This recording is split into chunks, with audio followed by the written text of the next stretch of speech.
I'm Teresa Skubic, and this is Forum Daily for Monday, April 20th. Prime Minister Mark Carney says Canadians can expect more regular and more candid updates as his government works to reduce the country's reliance on the United States. In a video posted on Sunday, Carney says he intends to speak directly to Canadians about the plan, what's working, and where challenges remain.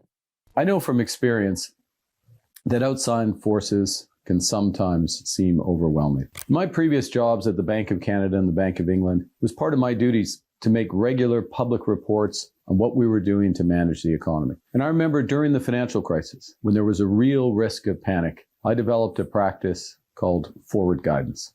It was designed to assure people that however difficult the situation seemed on any given day, that we were acting, and importantly, that we would continue to act with overwhelming force against our problems until they were solved.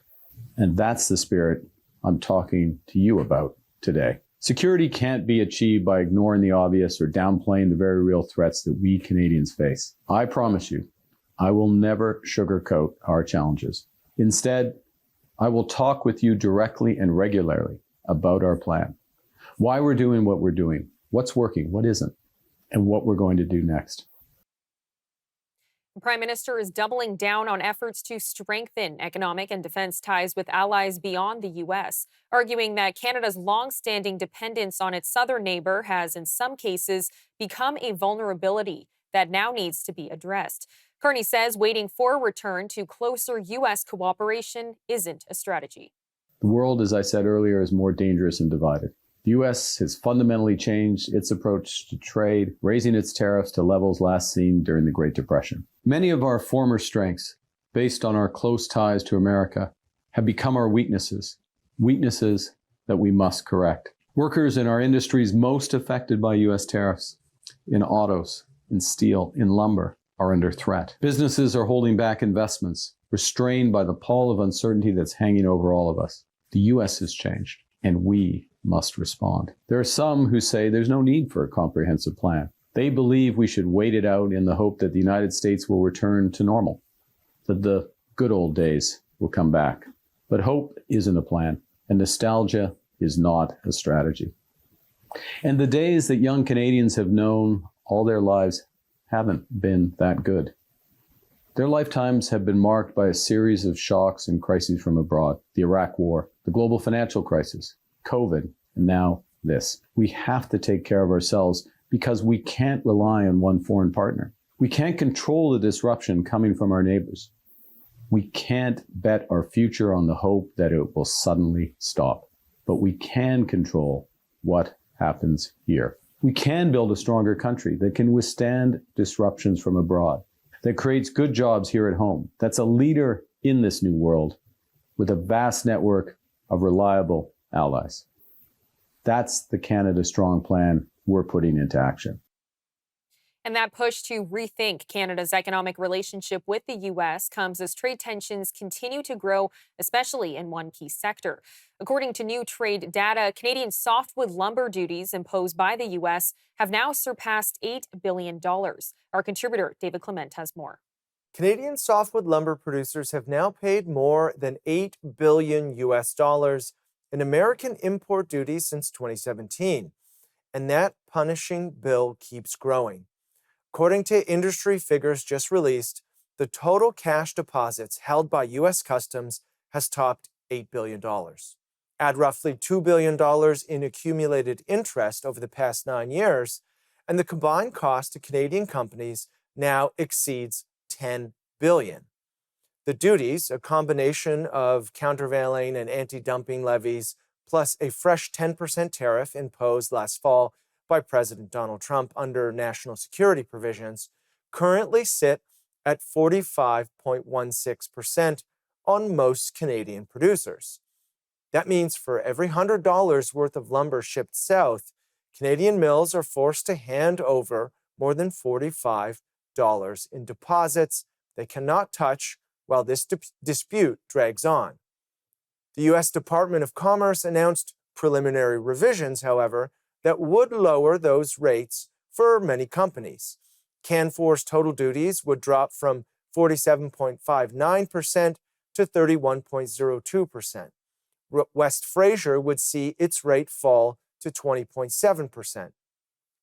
But even if finalized later this year, the relief comes too late for billions already paid.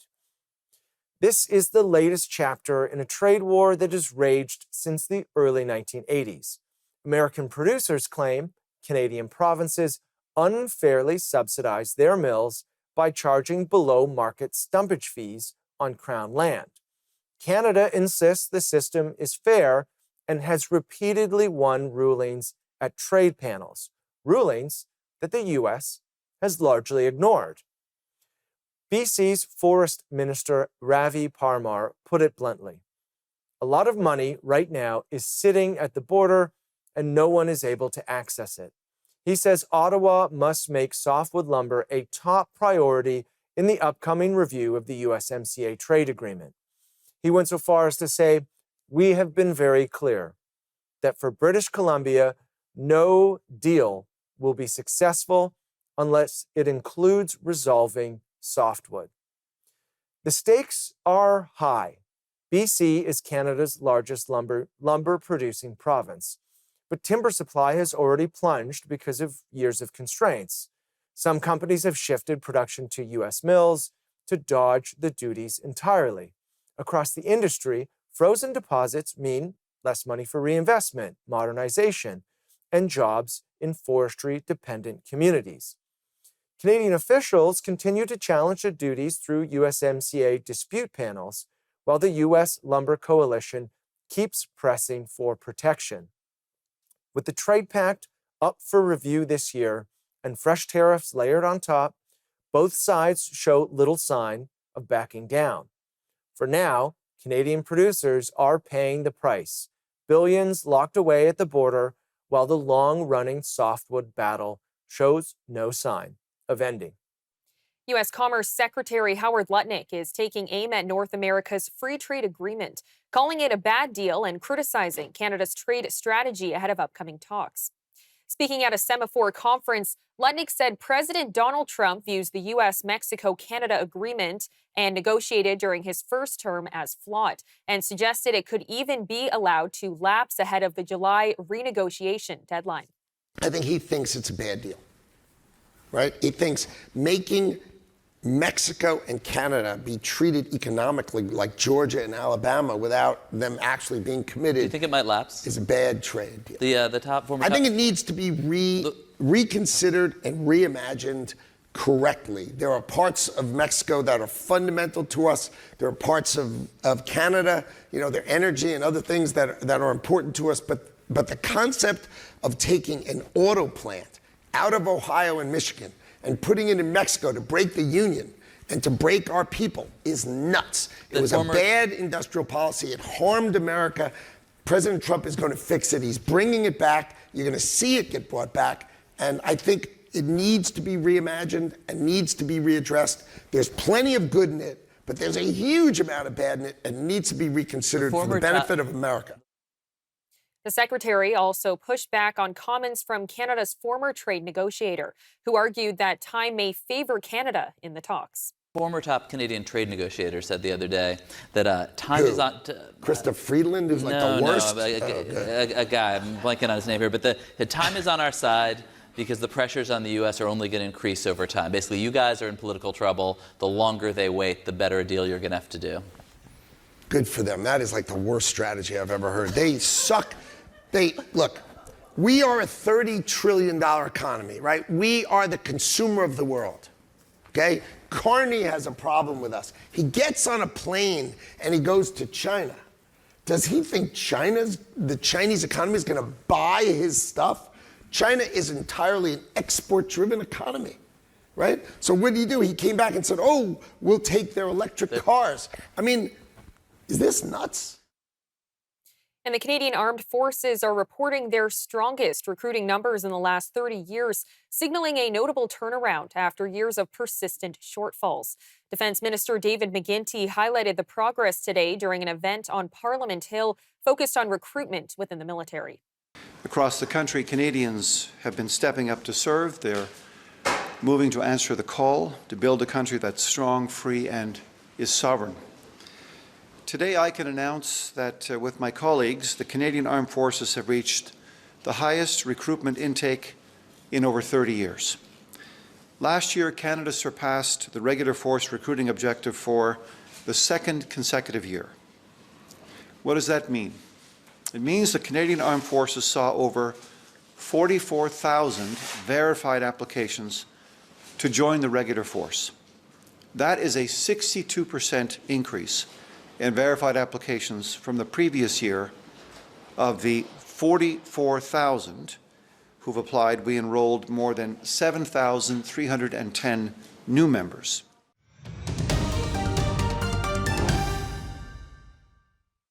A community in Louisiana is reeling tonight after a horrific domestic tragedy. Police say a father shot and killed 8 children, including 7 of his own, during a domestic incident early Sunday. Authorities say the suspect, identified as Shamar Elkins, also shot the children's mother before killing the children, who range in age from 1 to about 12 years old. Another child was also killed. Police say Elkins died following a pursuit after the shooting. Investigators believe the attack was entirely domestic in nature, though the case is still under active investigation. So the house behind us is where we had a very significant and catastrophic event this morning. Is where 8 children were killed this morning. They range in ages from about 18 months to about 12 years of age. Our officers responded, located the 8 individuals, the children that were dead, and they tried to provide aid where they could, but ultimately were unable to save any of them. There was a child that jumped off the roof. We were able to get him to a hospital, and he is expected to survive. There's also 2 adult females that were injured during this mass shooting. They are both in critical condition. We are hopeful that they will survive. One is significantly more critical than the other. So the suspect shot the mother of the children first, then responded to this location and shot 8 children, 7 of which being his own. There was an additional child at this residence that was not akin to him. After doing this shooting, carjacked a vehicle just down the road at West 79th and Linwood, and ultimately our officers were forced to neutralize the suspect. You see lots of people on the street here that are gathering for prayer and mutual support, and that's what communities need to do in this circumstance. It lets you know that evil still exists in the world and that we need to be fighting everything we can to overcome that evil with good, to shed light in the darkness. The event has left a community in mourning. Family, friends, and neighbors gathered to honor the 8 lives lost in this devastating tragedy.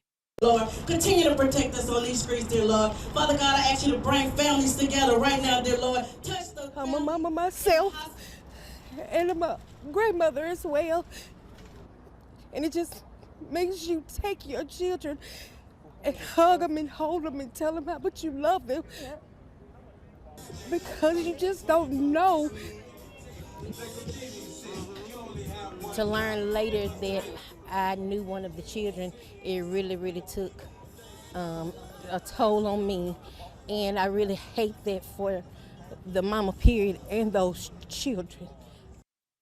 U.S. President Donald Trump says the American military has seized an Iranian-flagged cargo ship that was allegedly trying to bypass a naval blockade near the Strait of Hormuz.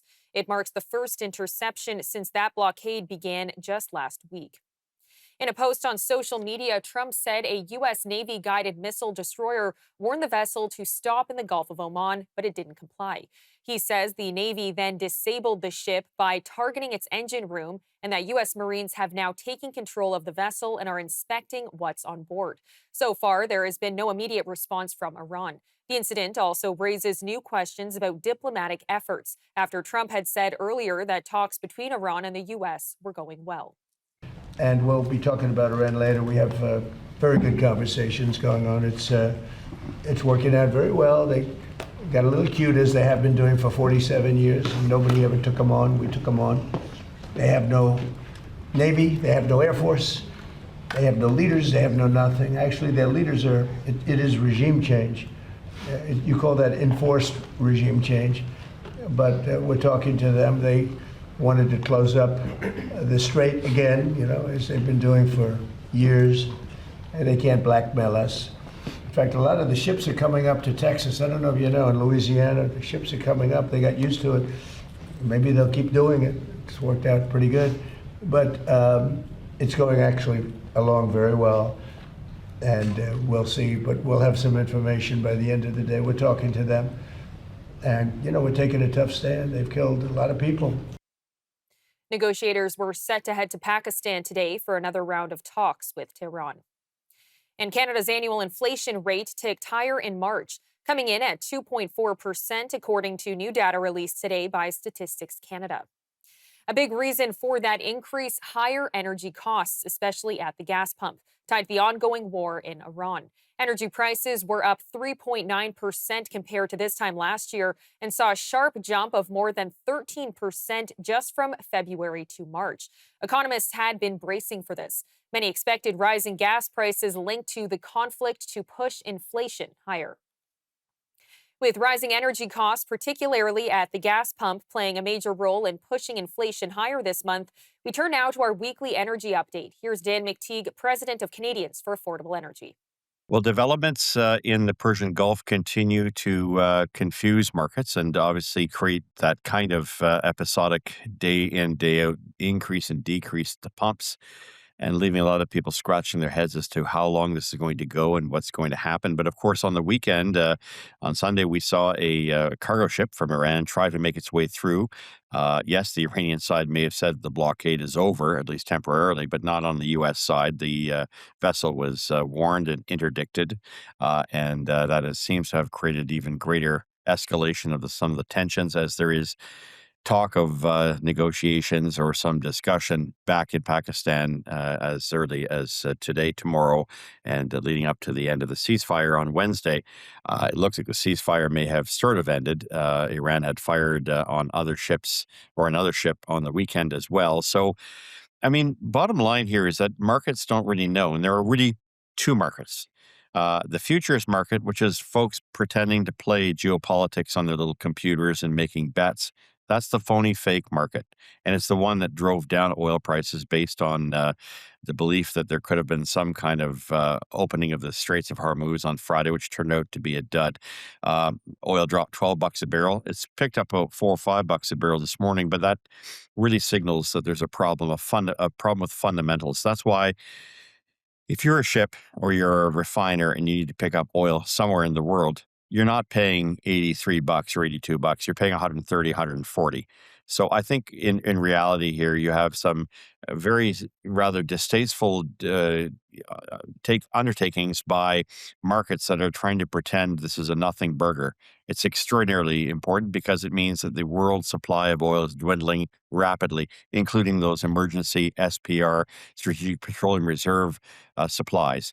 We're losing about 13 million barrels a day, and what that means is it's going to take a couple of years for these things to get back to normal. I say a couple of years because it's not only the vessels that take a couple of months to go to and from, it's that where they're going in the Persian Gulf is going to continue to be a matter of trying to reconstruct over the next several months, if not 2 years. I mentioned 2 years because the LNG project in Qatar has been damaged, and about 20% of it is offline for at least 2 years.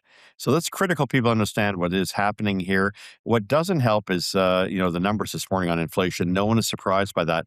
But what economists and what energy experts like to talk about is the fact that the Canadian dollar, well, to use a bad term, I think we heard from Howard Lutnick, got a lot of people upset. Canadian dollar sucks. And it sucks because what's happened is we've lost our status as a petrodollar. We've given that away. 10 years of saying there's no business case for oil and gas, blocking pipelines and imposing net zero, which not only Trudeau, but Mark Carney is doing, and saying the only condition by which we get things built in this country is if it's decarbonized and we go through all this rigmarole of regulations. Well, folks, that's cost you and I 35 extra cents a liter. Imagine what that's doing as it's cascading through the economy. So elbows up. You voted for higher prices. Don't complain about it, and don't blame this on what's happening in Iran. Blame it on the policymakers and the things you've supported, because if you've supported the Liberals, Bloc, NDP, or Green, you voted for a higher cost of living and a major decline in your standard of living. Beyond that, we cannot predict what's going to happen with oil prices because this is now going into its second month, call it more than 2 months, in its third month. And because of the damage that's been done in the Persian Gulf and because of the The fact that our energy markets, especially the futures market, is completely out of whack with proportion. It looks like oil prices are going to remain above $80 or $90 a barrel for the foreseeable future, and as long as the Canadian dollar continues to languish as it has, in the past when we have energy crisis, and I was around for those things. Yes, I've been in this that long. Being the guy who predicted gas pricing and who actually got it correct and continues to get it correct, not just for gasoline and premium, but also for diesel. I've never seen a circumstance where the Canadian petrodollar didn't come out to protect and shield Canadians. The fact that it hasn't shouldn't at all be surprising to folks who are concerned that inflation is making its move again. But that means that energy prices will continue to go a little higher this week. I'm expecting that even with $85, $90 a barrel oil, we're going to continue to see prices move much higher over the course of the next week, at least 10 cents a liter, and it will displace exactly what the federal government has given away in terms of its short-term excise tax. By the way, I got the GST rebated back 25 years ago. Why did the federal government go after the GST and the HST in the eastern provinces? That's the money that comes from, that is added to these higher prices. That to me suggests the government is still making a massive windfall and a bit of smoke and mirrors on the excise tax. They should be also removing the GST and the HST forthwith. That's it for this week. Let's talk about this next week because there's a lot to go on. Energy is and has been the issue for the past decade, notwithstanding the green net zero fanatics in Canada who've tried to make it a no big deal.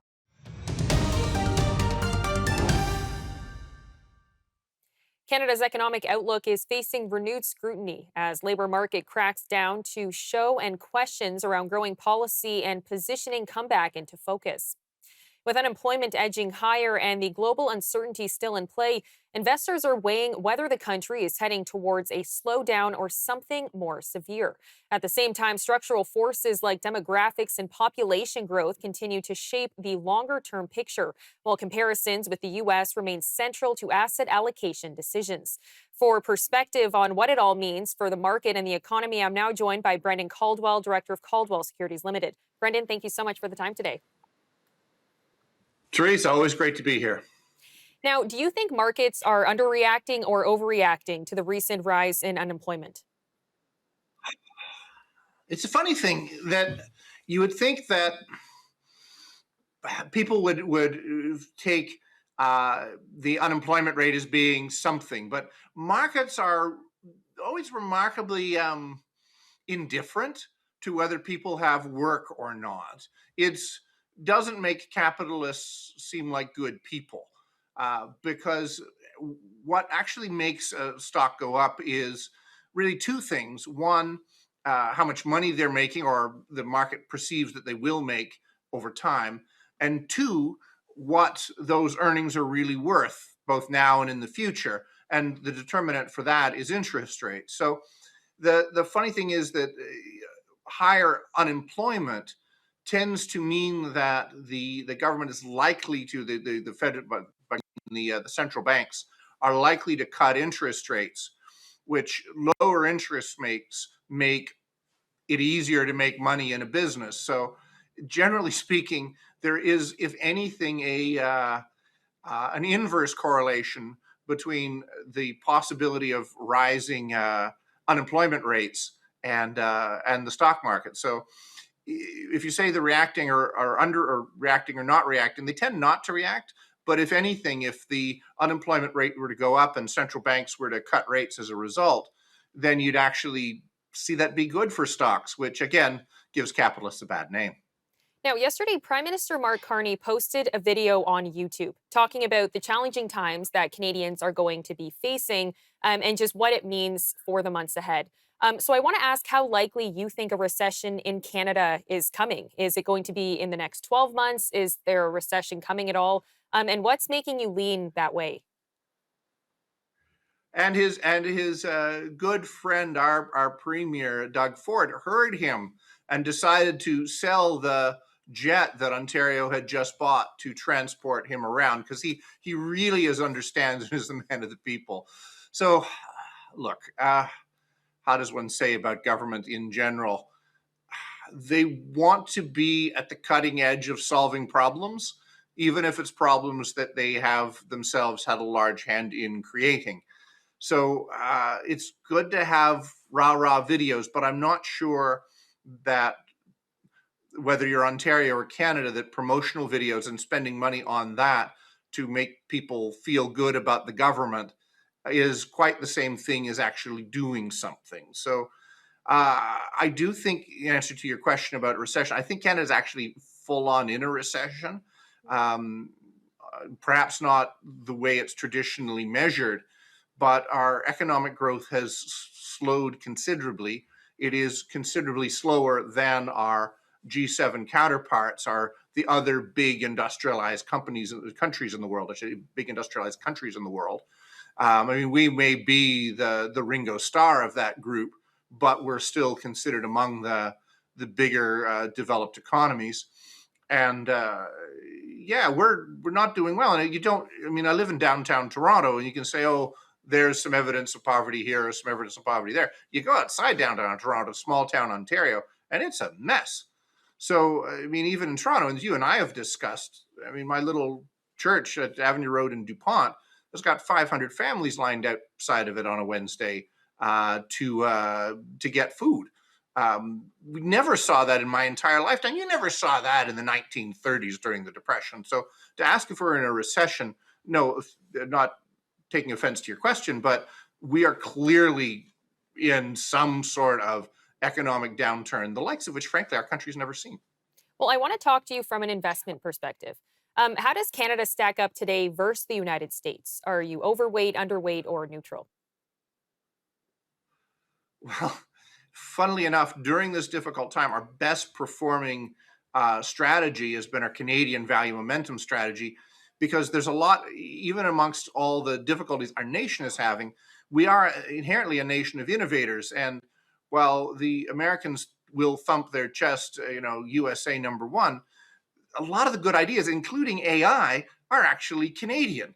AI was developed just up the street here in its modern form near the University of Toronto, at the University of Toronto. So there's a lot of interesting innovation going on in this country. So there are some very cool up and coming companies.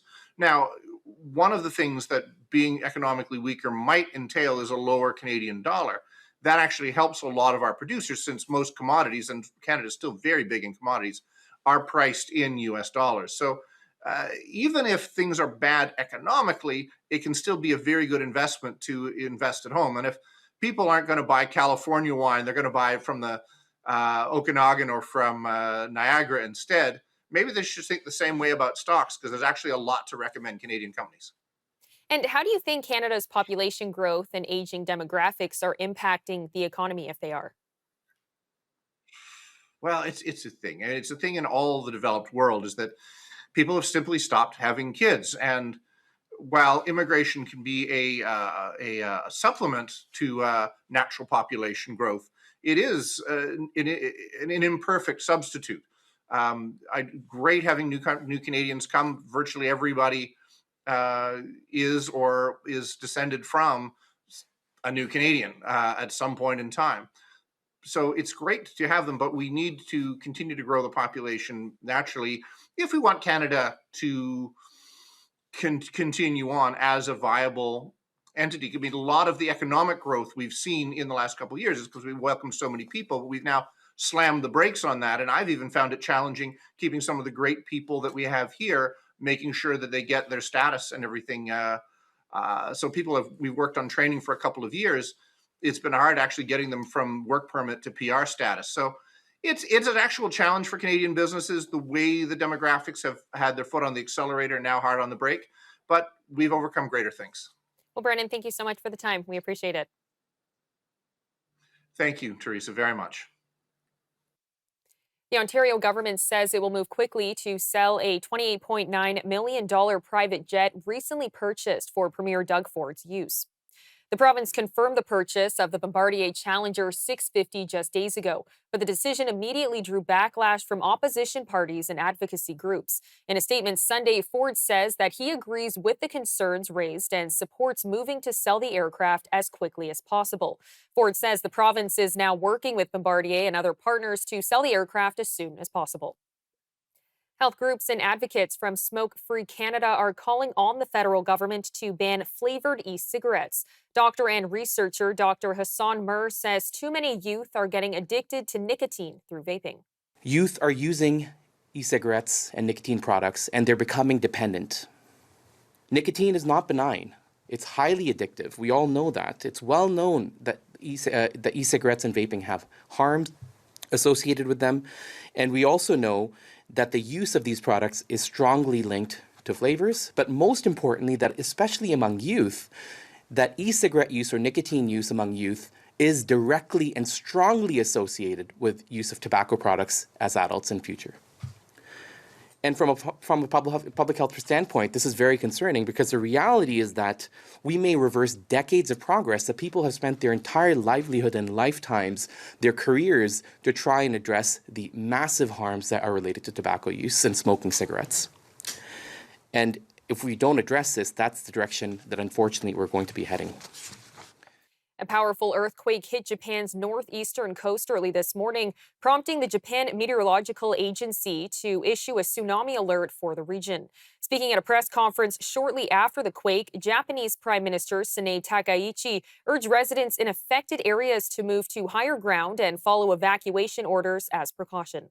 本日16時53分ごろ、三陸沖を震源とする、地震が発生し、青森県で最大震度5強の強い揺れを観測しました。また岩手県、北海道太平洋沿岸中部、青森県太平洋沿岸に津波警報が発表されるなどしております。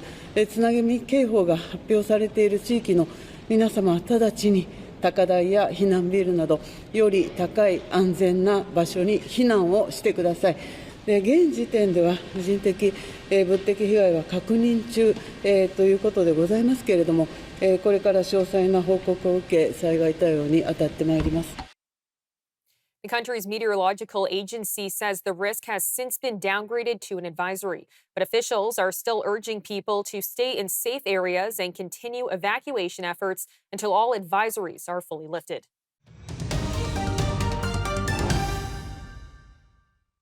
It appears as though the separatist movement in Alberta is growing following the Carney majority government.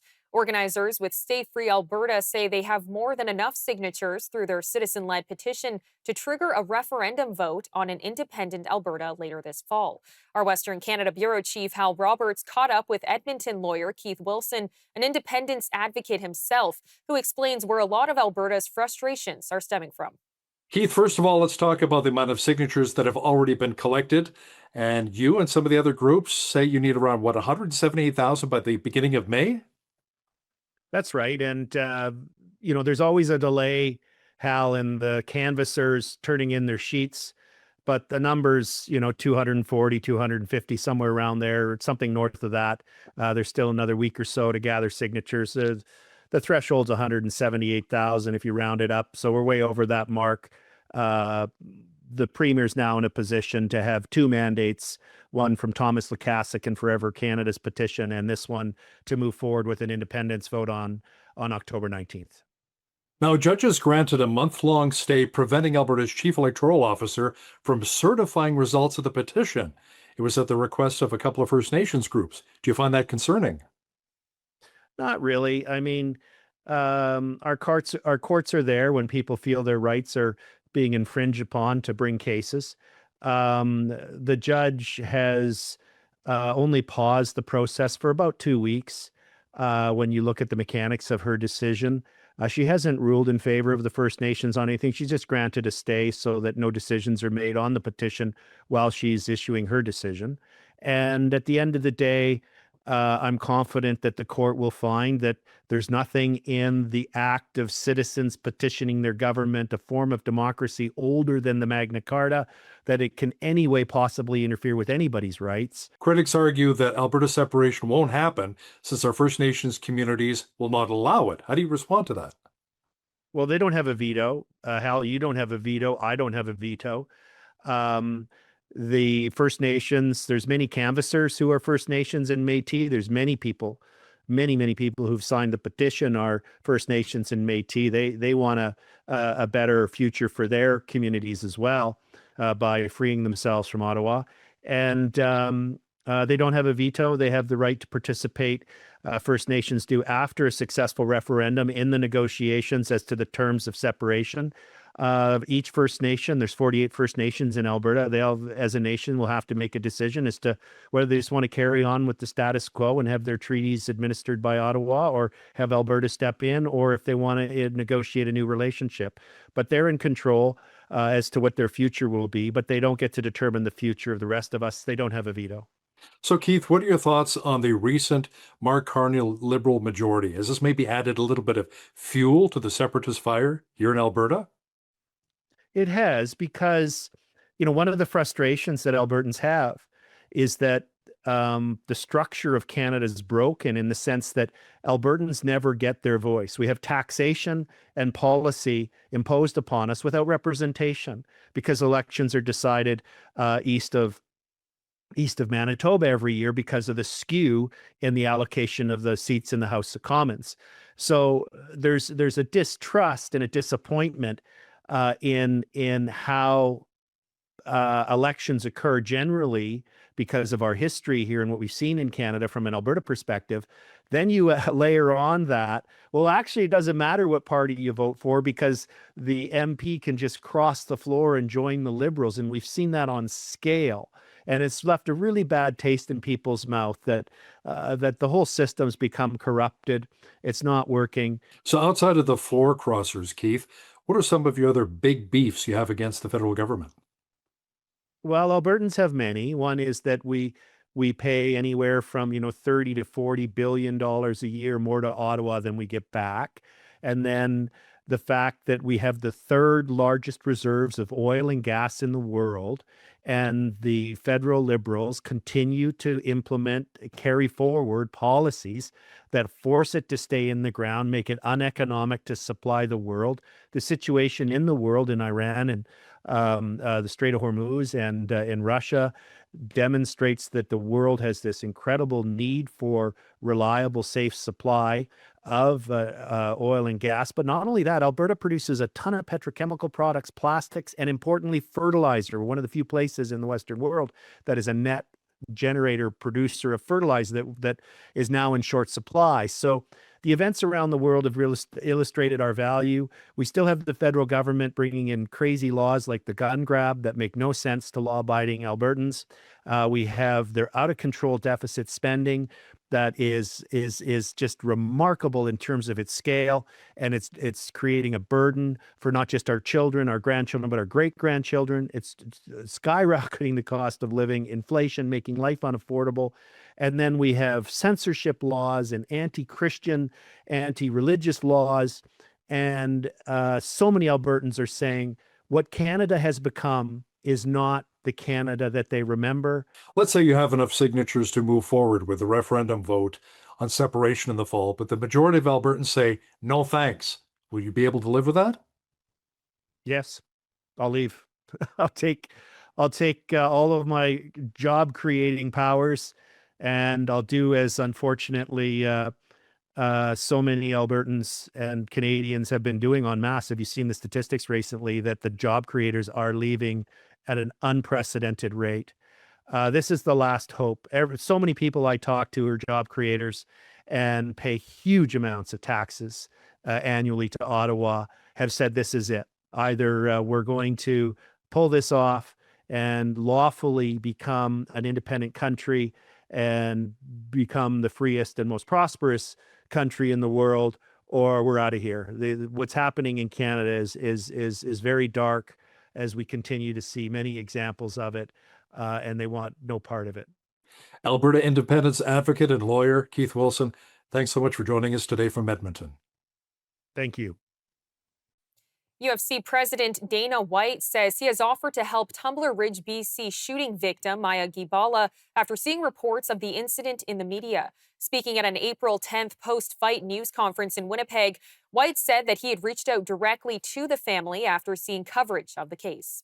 Absolutely. And then I got to ask something that's not really to do with fighting, but we've had Maya Gabala's name on the octagon for several months now, and it came out that you are going to be aiding the family with the girl's recovery. Obviously, she was, for those who don't know, a shooting victim in Tumbler Ridge, BC, Canada. I'm just curious how you came to, because I think you spoke of her mother, how that all came to pass. I saw it on the news, and I reached out to the family. That was it. Well, very generous. I'll help. I would like to help in any way that I can, and obviously the situation that she's in. You know, when you're a parent, you want the best possible care, and you know, they felt. I don't want to on anybody. It's not really my place to talk about this publicly, but. They wanted to give their daughter the best chance they could, and there's some great places in LA. There's a great place in Houston. There's a great place in Seattle. So we're still sort of working through all that. It's not as easy as it sounds. Oh, some guy with money jumps in and everything just happens. It's not that easy. You would be disgusted to know how hard it really is. So, Me and my team have been working on it, and I got to give, Lene and Hunter, too, have both been helping me with this thing. So, yeah, it's still a work in progress. In an April 9th Facebook post, Maya's mother, Sia Edmonds, said the 12-year-old was stable and out of intensive care at BC Children's Hospital, and that the family was preparing to travel to Los Angeles for private treatment. White had previously offered to cover medical costs for Maya following the February school shooting, in which she suffered serious injuries, including a gunshot wound to the head. And it was a historic night for Montreal's young star Juraj Slafkovsky. The 22-year-old Canadiens forward scored a playoff hat-trick all on the power play to lift Montreal to a 4-3 win in Game 1 at Benchmark International Arena. It's the first time in franchise history a Canadiens player has scored all 3 goals of a hat-trick with the man advantage. His performance powered a strong night for Montreal's power play, which went 3 for 5. Season, it's a different story. Here comes Suzuki in. Midpoint Hudson, down low, Slafkovsky scores! It's a hat trick! Overtime winner for Juraj Slafkovsky! On the other side, Brandon Hagel scored twice for Tampa, but the Lightning struggled with discipline, going just 1 for 5 on their own power play opportunities. After the game, Lightning head coach John Cooper didn't hold back. I had a problem with us. I mean, come on, we took 4 offensive zone penalties. You just look at them. I mean, that's not over-aggression. That was like stupidity in a lot of them. So that was on us. That was a game that we just gave them an opportunity to win. Meanwhile, Canadiens fans are celebrating a big road win as Montreal takes a 1-0 series lead heading into Game 2 on Tuesday. I'm Teresa Skubik, and that'll do it for your look at national and international news for today. Good night, Canada.